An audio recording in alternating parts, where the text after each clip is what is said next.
terlepas dari kasus kemarin, yaitu kasusnya Sumanto Sukadaging ya. Oke, kali ini gue bakal membahas suatu kasus yang menggemparkan warga Yogyakarta, tepatnya di Sleman pada bulan Juli kemarin. Ya, apalagi kalau bukan kasus mutilasi mahasiswa Universitas Muhammadiyah Yogyakarta. Oke, sebelum mulai ke ceritanya, jangan lupa untuk like, komen, dan subscribe. Dan di-share juga sekiranya teman atau saudara lu yang suka konten horor, konspirasi, atau kasus kayak gini. Oke, penasaran? Setelah pesan-pesan berikut ini.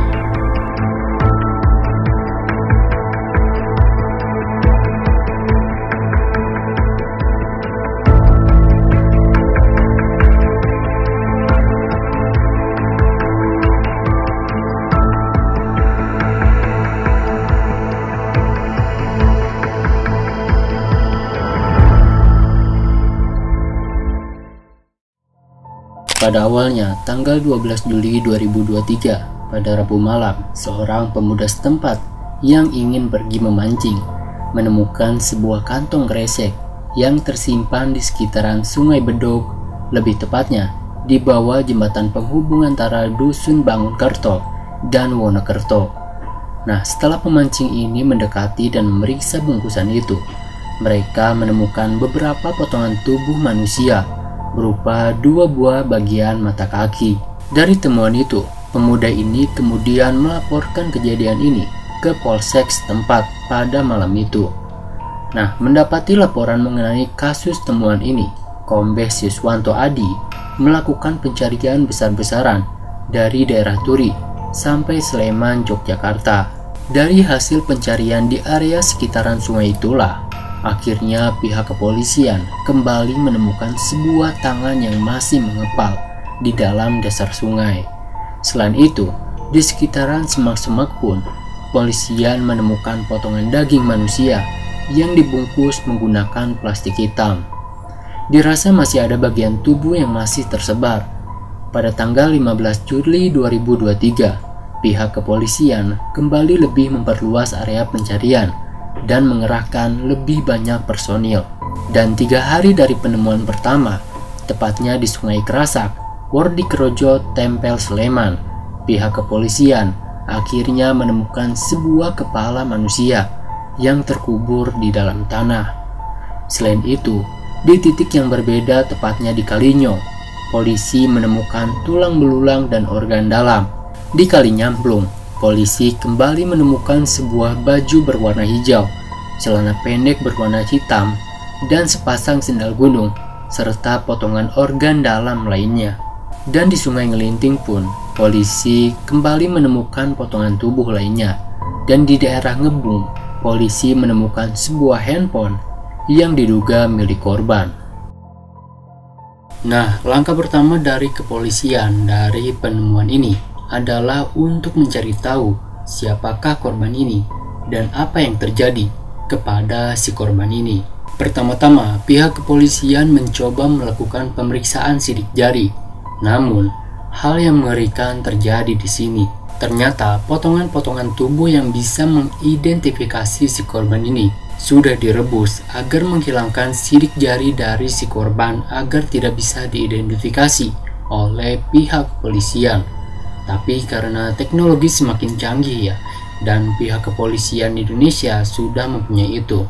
Nah, berdasarkan tes sidik jari dari potongan tangan korban, ternyata 99% hasilnya itu identik atau cocok dengan seorang mahasiswa dari Universitas Muhammadiyah Yogyakarta yang bernama Ridho Tri Agustian yang sudah dilaporkan hilang sejak 11 Juli 2023. Tepatnya sehari sebelum penemuan potongan tubuh yang pertama. Selain sidik jari yang cocok dengan Ridho, ternyata baju dan celana yang ditemukan pun cocok dengan baju yang Ridho kenakan sebelum ia dinyatakan hilang.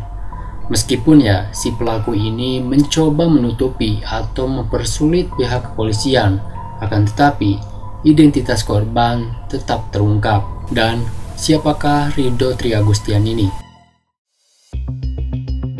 Sebut saja Ridho Tri Agustian, seorang mahasiswa semester 4 dari Universitas Muhammadiyah Yogyakarta ini mengambil Fakultas Hukum dan masih berusia 20 tahun pada saat itu. Ridho merupakan anak yang lahir dan besar di kota Pangkal Pinang, Bangka Belitung. Sebelum ia melanjutkan studinya di Universitas Muhammadiyah ini, Ridho adalah lulusan dari sekolah SMA Negeri 4 Pangkal Pinang. Nah, saat ia menduduki di bangku kuliah pun, Ridho adalah anak yang aktif dalam berbagai organisasi. Bahkan ia pun menjadi Duta Perencana Generasi Daerah Istimewa Yogyakarta pada tahun 2023. Saat ia melakukan studinya di Yogyakarta inilah, Ridho menempati sebuah kosan yang terletak di daerah Taman Tirto, Kasihan, Kota Bantul, yang memang tidak terlalu jauh dari tempat ia kuliah itu. Dalam kesehariannya pun, Ridho ini selalu menghubungi orang tuanya hanya untuk sekedar mengobrol dan memberi kabar kepada orang tuanya. Namun, pada Selasa, tanggal 11 Juli 2023 itulah Ridho dinyatakan menghilang. Dirasa ada yang janggal dan belum mendapatkan kabar juga dari Ridho. Sampai akhirnya salah satu orang tua korban menteleponlah temannya Ridho untuk melaporkan kejadian menghilangnya Ridho ini ke Polsek Kasihan pada hari Kamis tanggal 12 Juli 2023. Menerima laporan tersebut, pihak kepolisian langsung mendatangi sebuah kosan Ridho yang berada di Taman Tirto. Saat kepolisian datang pun, polisi tidak menemukan Ridho di dalam kamarnya. Dan dari keterangan teman korban pun, Ridho ini masih terlihat keluar kosan untuk sekedar membeli makanan. Namun yang anehnya, saat Ridho balik membeli makanan, ia pun langsung balik begitu aja gitu dengan terburu-buru. Nah, pada saat pemeriksaan CCTV pun, Ridho terakhir hanya menggunakan hoodie berwarna hijau dan celana pendek berwarna hitam pada Selasa dini hari, tepatnya tanggal 11 Juli 2023. Setelah dilakukan penyelidikan pada tanggal 15 Juli 2023, setelah 3 hari dari penemuan potongan tubuh yang pertama, pihak kepolisian berhasil menangkap 2 orang tersangka di daerah Bogor, yang jaraknya ini jauh gitu dari Yogyakarta ke Bogor. Nah, 2 orang tersangka ini adalah Waliyin atau Ayen yang berumur 29 tahun, salah satu karyawan restoran, dan orang Magelang asli yang sedang tinggal di Jogja. Dan yang satunya lagi adalah RD atau Ridwan yang sudah berumur 38 tahun, yaitu penjual kue keliling warga Kebayoran, Jakarta Selatan. 2 orang pelaku ini diketahui mengenal si Ridho ini dari sebuah grup Facebook yang dinamai oleh kepolisian sebagai Komunitas Tidak Wajar. Setelah dilakukan penyelidikan, ternyata 2 orang ini dan Ridho masuk ke dalam sebuah komunitas yang menyukai hal-hal aneh atau kekerasan yang sering kita kenal dengan sebutan BDSM. Yap, dari sini lu pasti udah menduga kan apa yang gua pikirkan. Nah, dari ketiganya ini sudah mengenal satu sama lain selama 3-4 bulan. Tepatnya pada Selasa 11 Juli 2023 itulah Waliyin dan Ridwan bertemu bersamaan dengan Ridho dan mengajaknya ke tempat kosannya Waliyin yang berada di Kerapiak, daerah Triharjo, Kabupaten Sleman. Nah, di dalam kosan inilah mereka melakukan aktivitas tidak wajar itu dengan kekerasan, yang akhirnya menyebabkan Ridho kehilangan nyawanya. Dikarenakan panik, ternyata Ridho tidak bernapas lagi. Akhirnya Waliyin dan Ridwan mulai melakukan rencana untuk menutupi hal yang sudah ia lakukan ini.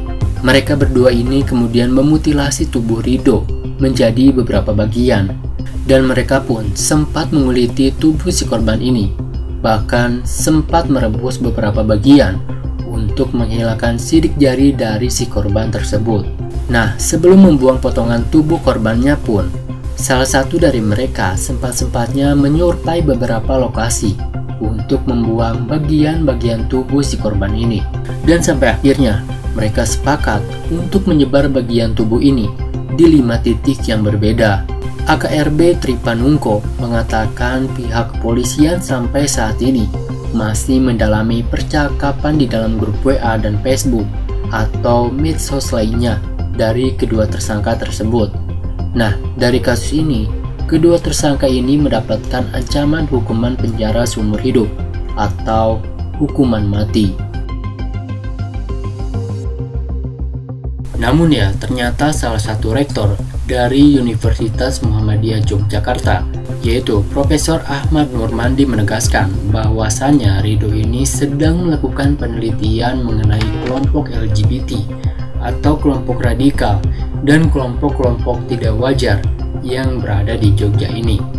Nah, Profesor Nurmandi juga menjelaskan Ridho melakukan penelitian ini karena mendapatkan dana hibah dari program Direktorat Jenderal Pendidikan Tinggi pada tahun 2023. Nah, mungkin juga ya karena untuk penelitiannya ini Ridho sampai rela mengontak atau sampai masuk ke dalam grup komunitas tidak wajar itu.